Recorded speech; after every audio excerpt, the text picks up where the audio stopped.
My name is Dylan Tomlinson. In today's video, I'll be sharing my top 3 keys to having success on hunting on public land.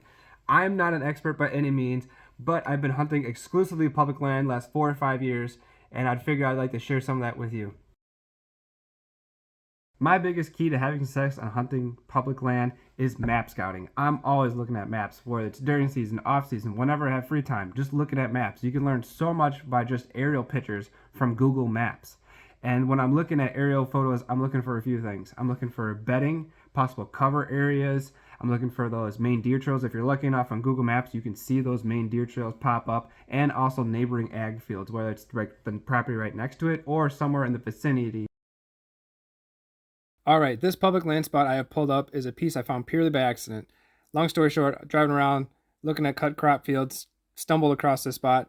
The private ag field to the west of it had a pile of deer on it. Anyways, just looking at this map, it looks like it would be prime deer habitat. Looks like we got some ag fields, we got some timber, we got a creek in here, and then we got some marshy stuff that could be for some bedding. Diving in my first pin here.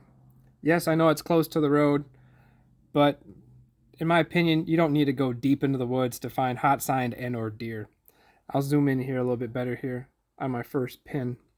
Now, it may be hard to see, but I picked this spot for 2 reasons. One, it looks like there's some main deer trails coming in here.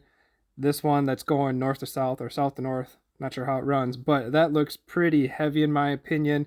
And then there's crossing trails that are coming from all directions. And there's a lot of deer trails in here, so could be a main corridor in there. Also, I picked it too. There could be some bedding options in here, just looking at aerials. My other thought is, yes, I know this pin is close to the road, but if you look close, there could be some screening here. So it could be blocking the deer's view to the parking lot. So that this string of trees, it looks like it could be providing some cover from the deer seeing you sneak into your tree stand or just seeing the road in general. We'll zoom out. We'll go to my second pin here. This one's a little bit deeper in the woods, it looks like. But the reason why I picked this one is there seem to be a ton of deer trails back in here. You can see they're pretty prevalent here on the map. There's so many crossing trails. And then also this kind of looks marshy-like to me. And that could be creating some bedding cover. Another thing I like too is there's a creek right here. So there's water, there's bedding. It'd be a pretty prime spot in here for the deer. From aerial maps, it's hard to determine which of these 2 pins would probably have the hotter sign or more deer there. It leads me to my next point. My second key to having success for hunting on public land is boots on the ground. Literally go out in the woods and see what you can find. When I'm out there, I'm looking for 5 main things. I'm looking for fruit trees, deer trails, scrapes, rub lines, and tree setups. Normally when I'm doing my scouting missions, it's within the first month after season, so you can still see those snow deer trails, because here in the Midwest, we still have snow in January. So it's still sweet to see those deer trails, so you can maybe lead that over into the fall, and if it doesn't correlate with the fall, maybe it perhaps leads with a food pattern that they're using in the wintertime.